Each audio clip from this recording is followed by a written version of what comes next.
Dr. Julian Cross was in his element, or so it seemed. The ER at St. Havens Hospital was bedlam that night: car wrecks, flu cases, a teenager overdosing in trauma too, and yet, Julian moved through it all with surgical precision. His voice cut through the chaos like a scalpel. 2 liters of saline, now. Intubate him. 30 milligrams etomidate, let's go. Keep pressure on that wound. Nurses and residents pivoted around him, trusting his orders, steadying themselves against the current of his confidence. For years, Julian had been the backbone of this ER. He was the doctor people wanted on their case when everything went to hell. But tonight, for the first time, Nurse Maya Lopez noticed his hands tremble as he tied off a suture. Barely, but enough. And she noticed something else: 2 men in plain clothes standing near the entrance, watching. They weren't patients. They weren't visitors. Their posture was wrong, rigid. Their eyes weren't on the traumas, they were on Julian. By midnight, the ER was overflowing. Stretchers lined the hall, for poles bumping against walls, voices overlapping in frantic layers. Julian barely paused to breathe. He barked orders, scribbled notes, pushed through exhaustion. But every so often, his gaze darted toward the entrance, toward the 2 men still waiting. Maya saw it. So did Dr. Aisha Karim, one of the residents. "Who are they?" she whispered as she passed Maya. "Not sure," Maya murmured back. But her stomach was tight with dread. The 2 men finally moved, speaking briefly with hospital security before disappearing into the administrator's office. 10 minutes later, the charge nurse's pager buzzed. And suddenly the air felt charged, like a storm about to break. Julian was in the middle of assessing a gunshot wound when the glass doors slid open again. This time, there were 4 of them. 2 plainclothes detectives, 2 uniformed officers. They moved with grim purpose, their eyes fixed on him. "Dr. Cross," one detective called out, his voice carrying over the beeps and alarms. "We need to speak with you." Julian's jaw tightened. He didn't look up from the wound he was closing. "I'm busy." The detective stepped closer, his badge flashing under the fluorescent lights. "It's urgent." Julian tied off the suture with a sharp pull, then stripped off his gloves. His face was pale, his eyes dark. "This patient isn't stable. You'll wait." But the detective shook his head. "Not this time." Every nurse, every resident, every tech froze. The ER had seen fights, arrests, even deaths. But never this: their lead physician being confronted by police in the middle of his shift. "Julian Cross," the detective said firmly, "you're under arrest for aggravated assault, pending investigation into the death of Daniel Reeves." The name dropped into the ER like a grenade. A few gasps. Someone whispered, "What?" Julian's eyes flickered, just for a moment. "That was years ago," he muttered. "You'll need to come with us." Maya's heart slammed in her chest. She remembered that name, vaguely. A story in the papers years back. A bar fight turned brutal, a young man beaten within an inch of his life. Rumors about a cover-up, about someone powerful walking free. The case had gone cold. Until now. Julian raised his hands, but his voice was steel. "This is insane. I have patients bleeding out. You can't drag me out of here." The detective didn't flinch. "You're not above the law, doctor." For a moment, it looked like Julian might resist. His chest rose and fell, his fists clenching, his eyes darting to the staff around him. Maya realized with a shock that he was looking for allies, for someone to defend him. But nobody moved. Finally, he exhaled slowly. "At least let me stabilize trauma for." "No," the officer said flatly. And just like that, the invincible Dr. Julian Cross was handcuffed in front of his patients, his staff, his hospital. The ER buzzed with whispers after they let him out. Nurses traded stunned looks. Residents clustered together, their faces pale. "What did he do?" someone asked. "Assault. Maybe murder." "No way. Not him." But Maya couldn't shake the look in his eyes. Not fear. Not guilt. Defiance. As if he still believed he'd been right, all those years ago. Later, in the break room, Dr. Karim sat heavily into a chair. "I trained under him. He taught me to intubate. He stayed late to coach me through my first code." She shook her head. "How does someone like that carry something like this?" No one had an answer. The days that followed were chaos. Julian's old cases were audited. Lawyers appeared in administrative offices. Reporters camped outside the hospital, microphones ready. More details surfaced. 10 years ago, Julian had been at a bar. An argument escalated. A man named Daniel Reeves ended up beaten so badly he died in ICU 2 days later. Witnesses had been shaky, evidence thin. Rumors swirled that Julian's family money and hospital connections buried the case. Until new DNA evidence, blood under Reeves's fingernails, tied Julian directly. Maya read the article twice, her hands trembling. The ER kept running because it had to. Patients didn't care about scandals. Heart attacks still rolled in, broken bones still needed casting. But the hole Julian left was palpable. Some staff mourned him. He was the best we had. Others spat his name. How many times did he walk these halls, pretending he was better than us? For Maya, it was more complicated. She remembered the lives he had saved, the nights he had steadied her shaking hands, the stern advice he'd given that made her a better nurse. But she also remembered the tremor in his voice when he said, "That was years ago." As if time erased blood. A week later, Maya was charting at the station when a teenage boy, pale and shaking, asked timidly, "Is Dr. Cross here?" She froze. "No, honey. He isn't." The boy's mother leaned in. "He treated my husband last year. Saved his life. We just wanted to thank him." Maya forced a smile, but inside, her chest ached. How do you explain to a family that their savior was also someone else's nightmare? She waited until they left before whispering to herself, "This place will never be the same." Julian's trial loomed. Reporters hounded staff. The hospital issued sterile statements. But in the ER, life pulsed on. One night, during another brutal trauma shift, Maya caught herself giving an order, sharp, decisive, and the team obeyed. For a moment, she felt him there, his ghost guiding her.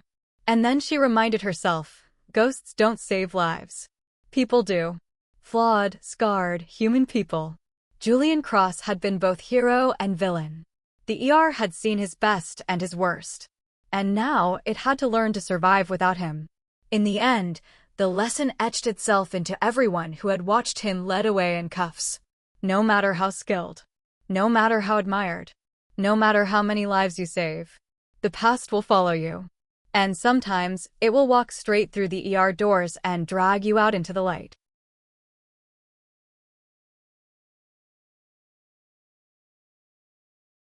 Dr. Leonard Vance had the kind of charisma that turned chaos into choreography. In the ER at Ashwood General, people often said he was part conductor, part savior. He could walk into a trauma bay filled with blood and panic, and within 30 seconds, everyone moved to his rhythm. 2 units own egg, pressure bag it. Intubate now, no hesitation. Keep compression steady, good, don't stop. Nurses admired him, residents feared him, patients adored him. Families left the ER praising his brilliance, believing they'd been in the safest hands in the world. But Nurse Clara Ortiz had started noticing something peculiar. His orders didn't always make sense. The patients were being treated, yes, but more and more often, Vance pushed a particular brand of antibiotic, a certain pain med, a new expensive anticoagulant. Always the same ones. Always with quiet insistence. At first, she brushed it off as coincidence. But coincidences piled up. It came to a head one Tuesday night. A man with pneumonia lay wheezing in Trauma 3. Clara had already hung the standard 4 antibiotic when Vance walked in, glancing at the chart. "No, no, no," he said briskly. "Switch that out. Use Therexa. Double dose." Clara frowned. "Doctor, guidelines recommend." "I know the guidelines," he snapped, his smile tight. "Do as I say." She obeyed, but later, she looked it up. Therexa was a brand new drug, triple the cost of the generic, with no proven superiority. And it wasn't the first time. The next week, whispers filled the break room.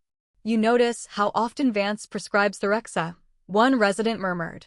"Not just Therexa. He ordered 20 CTs last month for borderline headaches. Administration loves him. His billing numbers are through the roof."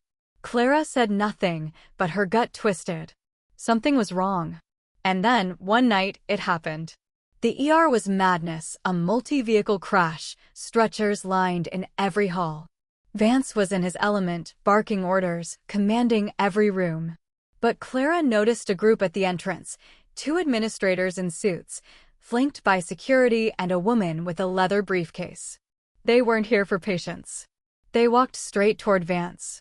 "Dr. Vance," the lead administrator said loudly, cutting through the din, "we need to speak with you immediately." Vance didn't even turn. "Not now. I'm running a trauma. This can't wait." The woman with the briefcase spoke, her voice crisp.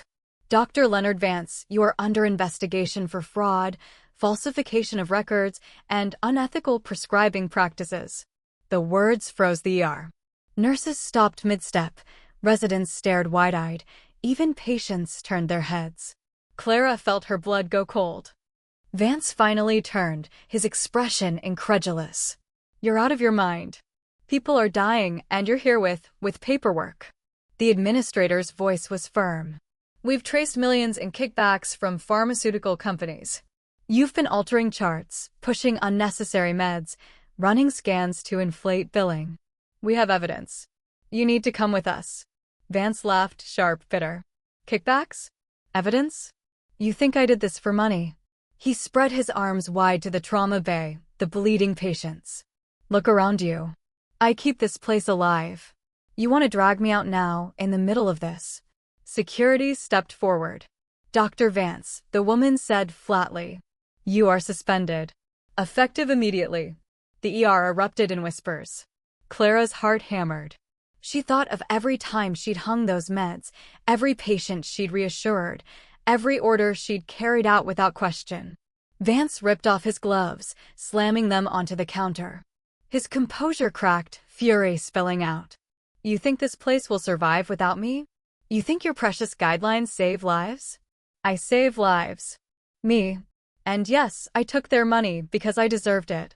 Every sleepless night, every body I've kept breathing. Don't you dare look at me like I'm the villain." Clara's throat went dry. He wasn't denying it. He was justifying it. The administrators stood firm. "Dr. Vance." "Now." Finally, with a snarl, he tore off his coat and flung it across the room. "Fine. But when this place burns without me, don't say I didn't warn you." Security escorted him through the ER, cuffs hidden but unmistakable. Families stared. Patients whispered. Staff stood frozen, watching their leader fall apart under the fluorescent lights. Clara clenched her fists. She had defended him, trusted him, admired him. And now the truth lay bare. Every prescription, every unnecessary scan, every ounce of trust had been bought and sold. The ER staggered on without him that night. Nurses triaged, residents stepped up, attendings scrambled. Somehow the chaos steadied. Somehow patients lived. But the hole Vance left wasn't just in the roster, it was in their faith. In the weeks that followed, more came out. Emails leaked. Pharma reps boasting about their man inside. Charts showing altered vitals, falsified histories. Patients who'd suffered side effects from drugs they never needed. Some staff defended him. He saved more lives than anyone. Others cursed his name. How many did he harm to get his bonuses? Clara couldn't stop replaying his words. "I deserved it." And she realized that was the heart of it. Somewhere along the line, Leonard Vance had stopped seeing medicine as service and started seeing it as entitlement. On a quiet night, months later, Clara walked past his old office. The door was locked, the nameplate removed. But she could still see him there in her mind, sharp suit, confident smile, a pen moving across charts that no one had thought to question. She whispered, "We'll do better. We have to." And then she went back to the floor, where new patients waited and the work of healing continued. Because in the ER, no matter the scandal, no matter the fall of heroes, the doors never stopped opening.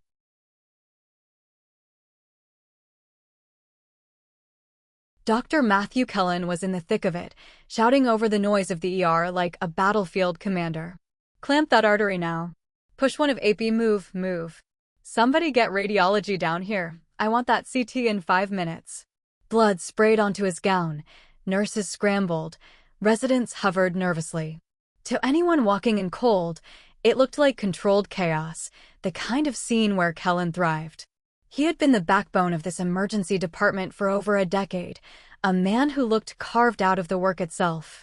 But Nurse Rachel Simmons noticed something else. He wasn't just commanding, he was overcompensating. His orders were louder, sharper, his eyes flicking to the hallway every few minutes. "Doctor," she asked as she handed him another clamp. "You okay?" He didn't answer. His jaw flexed, his focus locked forward, as if he could drown out the noise outside by sheer will. Because he knew what was coming. They arrived just after midnight.